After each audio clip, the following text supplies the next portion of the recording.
sequence here that appears to be comprised of nothing but prime numbers. These first four terms are definitely prime.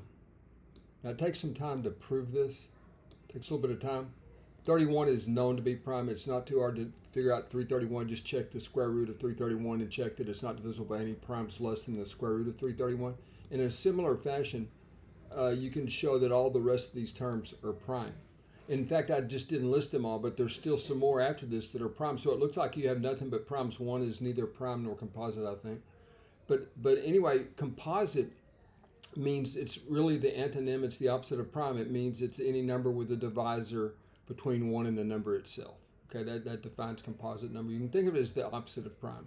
Okay, so it's kind of interesting. We have this circumstance, and yet we're about to show that there's an infinite number of composite terms, and we can construct their exact locations.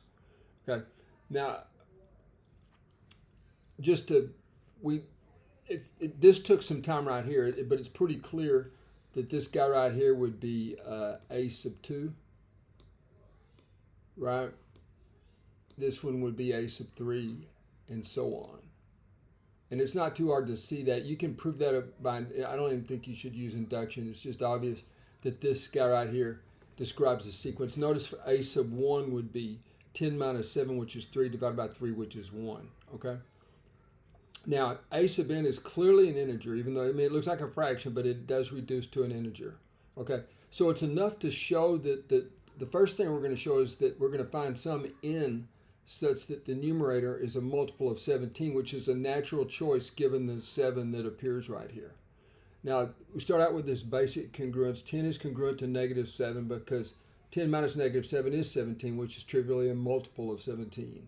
Now, squaring, we just kind of square away here. 10 squared would convert to 49, and y'all, we're assuming it's mod 17 just to say from having to write it down each time.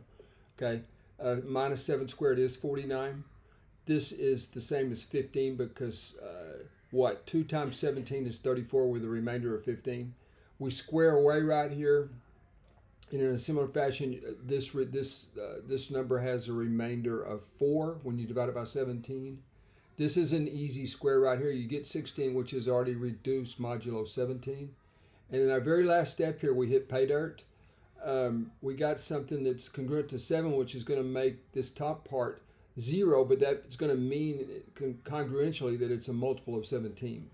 Now this one right here, perhaps, I'll show a little bit of the work I did. 9 times 17 plus 7, okay, is why this is 7. And again, that's good news because as a congruence, this is equal to 0 mod 17, which means this expression is a multiple of 17. All right, now, so we got that, and what that means, of course, is what I just said. 17 divides a sub 9, and that would actually be 8 threes followed by a 1. A sub 9 would be 8 threes followed by 1 if you look at this construction up here. So right here you have a sub 3, which is 2 threes. So I'm not going to write it down, but a sub 9 would be 8 threes followed by 1.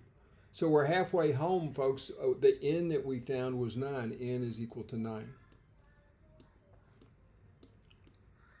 Okay. Now, so that's only 1. We know the 9th term in the sequence is divisible by 17. Now we use this very well-known result. It's called the Euler phi function. The Euler phi function just counts the number of integers relatively prime less than 17, which is 16 since 17 is prime. Okay, so we get 10 to the 16th is congruent to 1. So notice what this is going to do for us, folks. We'll have all these numbers, 10 to the 9th,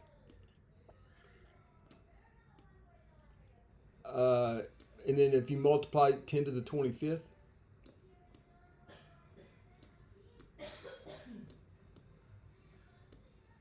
uh, 10 to the 41st. I'm leaving some space. I should be putting minus 7 here. 10 to the 41st. Let me just do one more. What's the next one? 10 to the 57th.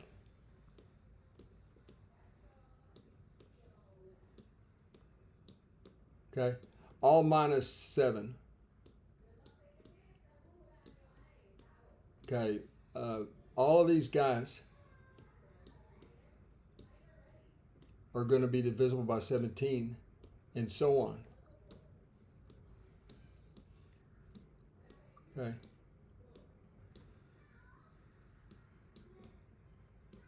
Okay.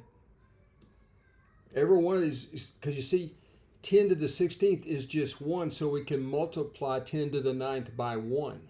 It's kind of hard to get if you're not familiar with modular arithmetic, that probably seems confusing. But notice this would be the 8th. This would correspond to 17 divided a sub 25. Okay. And I'll just do one more. I don't think I need to say too much more. 17 divides a sub 41.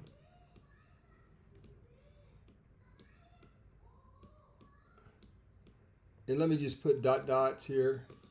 And we need a dot right here also. Dot ellipsis, okay? So this completes the proof, folks. And I guess if you want to, you could write it a little more formally up here. A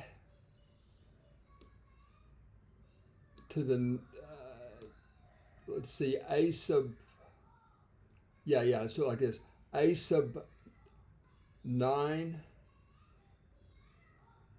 plus, what do we need here? 16K? All of these guys right here are divisible by 17.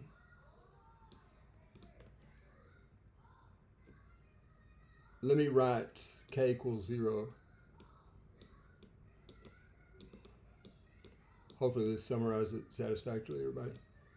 1, 2, like that.